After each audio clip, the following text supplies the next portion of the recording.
Kakasuspindi lamang sa planong full cashless toll collection sa mga expressway at plano na rin daw isunod ni Transportation Secretary Vince Dizon ang pagsuspinde sa PUV Modernization Program. Sinabi yan ni Senate President Jesus Cordero nang makausap daw niya si Dizon bago manumpa. Pero kanina, hindi yan direktang kinumpirma ng kalihim. Nasa frontline ng balitang yan si Gerard de la Peña.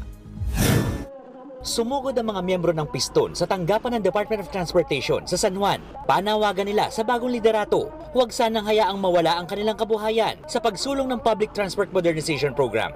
Nabuhayan sila ng loob nang sabihin ni bagong DOTR Secretary Vince Dizon na payag siyang makipagdialogo sa mga PUV operator at driver. Positibo po yun, pero may maximum at minimum kaming demands na dapat tingnan. Kung makuha man namin yung minimums, payagan kami makarehistro. Bahagi yan. Kung payagan kami makapag-renew ng prangkisa, bahagi yan. Tatanggapin namin. Lalo pang nabuhayan ng Piston sa pahayag ni Senate President Jesus Cordero na pansamantala raw sususpindihin ni Dizon ang modernization program. Nung isang araw lang kausap ko ang bagong sumpa na DOTR Secretary na si Vince Dizon.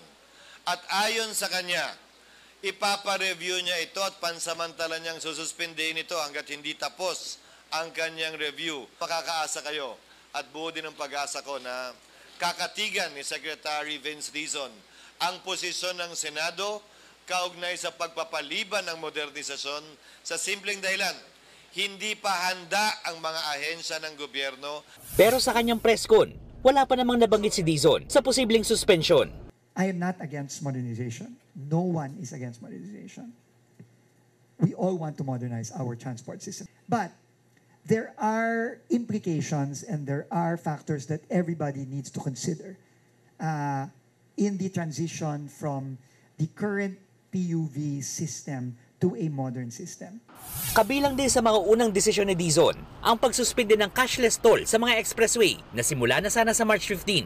Ayon sa NLEX Corporation, halos lahat ng toll plaza ay may automatic license plate recognition na at mag-i-invest pa sila ng 1.4 billion pesos para sa mga toll plaza na wala pang kaparehong sistema. Ayon naman sa San Miguel Corporation, kailangan ng cashless toll collection para sa interoperability pero nanindigan ng kalihim. And if you can tell me that there is a way to ensure that a working person who has barely enough budget per month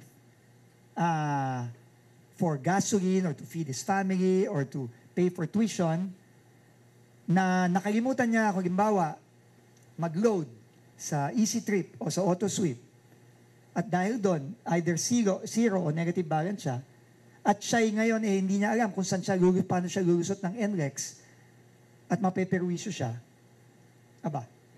pag-usapan muna natin yung mga issue na yun siguro. Nagbabalita mula sa Frontline, Gerard de la Peña, News 5. Mga kapatid, Ed Lingaw po, maging maalam at may pakialam sa mga napapanahong balita sa ating bansa. Para sa mas malalimang pagtalakay at paghimay sa mga issue at headlines, tumutok lamang at pag-subscribe sa social media pages ng News 5.